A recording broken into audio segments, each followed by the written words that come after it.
Viewers, আমরা জানি do অর্থ করা। এখন যদি ডো এর পূর্বে একটা টু যুক্ত করে দেই তাহলে হবে টু ডো, যার অর্থ করতে। এভাবে আমরা বলতে পারি টু ইট খেতে, টু রাইট লিখতে, টু প্লে খেলতে। আবার ওয়াট অর্থ হলো কি।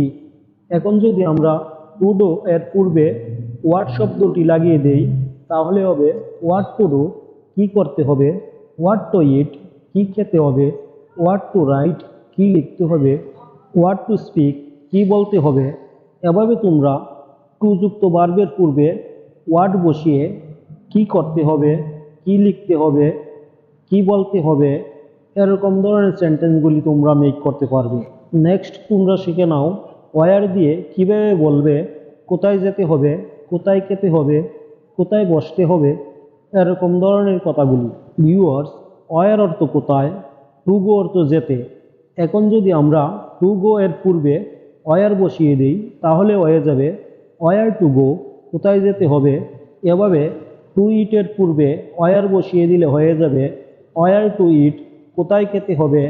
টু সিট অর্থ বসতে। এখন যদি টু সিটের পূর্বে আমরা ওয়ার যুক্ত করি তাহলে হয়ে যাবে ওয়ার টু সিট, কোথায় বসতে হবে। এভাবে তোমরা টু যুক্ত ভার্বের পূর্বে ওয়ার বসিয়ে দিয়ে কোথায় যেতে হবে, কোথায় খেতে হবে, কোথায় বসতে হবে, এরকম ধরনের সেন্টেন্সগুলি সহজেই বলে দিতে পারবে। তারপর তোমরা শিখে নাও টু যুক্ত ভার্বের পূর্বে হাউ বসিয়ে কিভাবে সেন্টেন্স মেক করতে হবে। ভিউয়ার্স, হাউ অর্থ হলো কিভাবে, টু গো অর্থ হলো যেতে। এখন যদি আমরা টু গো এর পূর্বে হাউ ওয়ার্ডটি যুক্ত করে দেই তাহলে হবে হাউ টু গো, যার অর্থ হবে কিভাবে যেতে হবে। টু স্পিক, যার অর্থ হলো বলতে। এখন যদি টু স্পিক এর পূর্বে হাউ ওয়ার্ডটি যুক্ত করি তাহলে হবে হাউ টু স্পিক, কিভাবে বলতে হবে। টু ডো, যার অর্থ হলো করতে। এখন যদি টু ডো এর পূর্বে হাউ ওয়ার্ডটি যুক্ত করি তাহলে হবে হাউ টু ডো, কিভাবে করতে হবে। How to do the work, কিভাবে কাজটি করতে হবে। টু লার্ন, যার অর্থ শিখতে। এখন যদি টু লার্নের পূর্বে হাউ ওয়ার্ডটি যুক্ত করি তাহলে হবে হাউ টু লার্ন, কিভাবে শিখতে হবে। হাউ টু লার্ন ইংলিশ, কিভাবে ইংরেজি শিখতে হবে। টু প্র্যাকটিস, প্র্যাকটিস করতে। এখন যদি আমরা টু প্র্যাকটিসের পূর্বে হাউ ওয়ার্ডটি যুক্ত করি তাহলে হয়ে যাবে হাউ টু প্র্যাকটিস, কিভাবে প্র্যাকটিস করতে হবে।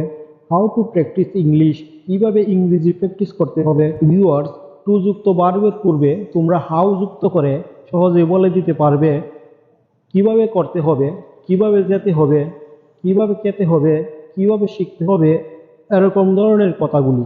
নেক্সট তোমরা শিখে নাও ওয়েন দিয়ে কিভাবে প্রশ্ন করতে হবে। ভিউয়ার্স, ওয়েন অর্থ কখন আর টু কাম অর্থ আসতে। এখন যদি টু কামের পূর্বে আমরা ওয়েন বসিয়ে দেই তাহলে হয়ে যাবে ওয়েন টু কাম, কখন আসতে হবে। টু গো অর্থ যেতে। এখন টু গো এর পূর্বে যদি আমরা ওয়েন বসিয়ে দেই তাহলে হয়ে যাবে ওয়েন টু গো, কখন যেতে হবে। ওয়েন টু স্পিক, কখন বলতে হবে। ওয়েন টু রাইট, কখন লিখতে হবে। Went to do the work, কখন কাজটি করতে হবে। এভাবে তোমরা টু যুক্ত ভার্বের পূর্বে ওয়েন ওয়ার্ডটি বসিয়ে সহজেই তোমরা বলে দিতে পারবে কখন আসতে হবে, কখন যেতে হবে, কখন খেতে হবে, এরকম ধরনের যত কথা আছে সেগুলি। ওয়াই অর্থ হলো কেন, টু কাম অর্থ হলো আসতে, টু গো অর্থ হলো যেতে, টু স্পিক অর্থ হলো বলতে, টু ডো অর্থ হলো করতে। ভিউয়ার্স, এখন যদি আমরা টু কামের পূর্বে ওয়াই যুক্ত করি তাহলে হয়ে যাবে ওয়াই টু কাম, যার অর্থ কেন আসতে হবে। এভাবে ওয়াই টু গো, কেন যেতে হবে। ওয়াই টু স্পিক, কেন বলতে হবে। ওয়াই টু গো দেয়ার, কেন সেখানে যেতে হবে। তাহলে তোমরা শিখে গেলে ওয়াই দিয়ে কিভাবে প্রশ্ন করতে হবে। নেক্সট তোমরা শিখে নাও উইথ হুম দিয়ে কিভাবে সেন্টেন্স মেক করতে হবে। উইথ হুম, যার অর্থ হলো কার সাথে। টু গো অর্থ যেতে, টু প্লে অর্থ খেলতে, টু স্পিক অর্থ বলতে।